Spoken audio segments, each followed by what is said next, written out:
Joanna, finally, before I let you go, I can't let you go without asking you to comment on some of the incredible progress that we're seeing in the pro-life movement in the United States, where the Roe versus Wade decision was overturned in the US Supreme Court, opening up the freedom for democracy to exist in states where the state legislatures can make their own decision. People don't know that that's the effect of that decision. But what we've seen now is a complete ban on abortion in Texas. Who knew? A state that is more population than Australia. And in Florida, under Governor Ron DeSantis, who's running for president, they've recently signed into law a heartbeat law which protects an unborn baby at 5 to 6 weeks when the human heart starts beating. What will it take for us to see that sort of progress here in Australia, in your view?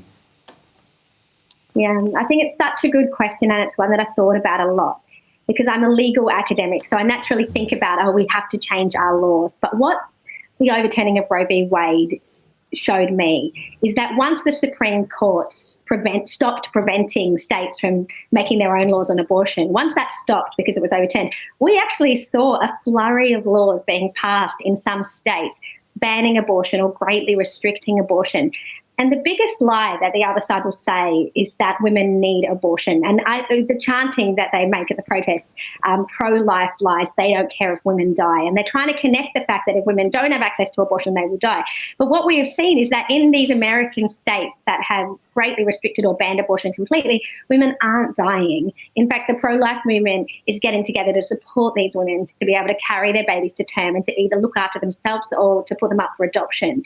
And I believe that in Australia, the first thing we need to be able to do is have a frank and open conversation on abortion and what it is and how it harms women.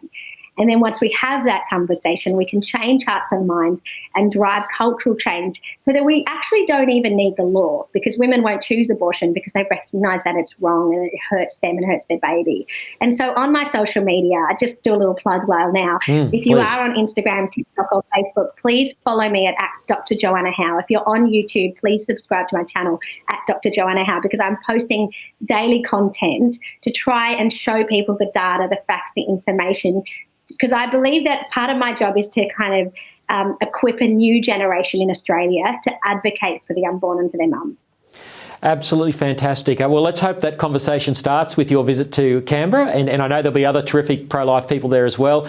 I'd really encourage everyone to go to your Instagram and YouTube at Dr. Joanna Howe. The content there is fantastic, and I really appreciate you, Professor Howe, for joining me here today on ADHD. Thanks so much for your time. Thank you, Lyle. Pleasure to be here.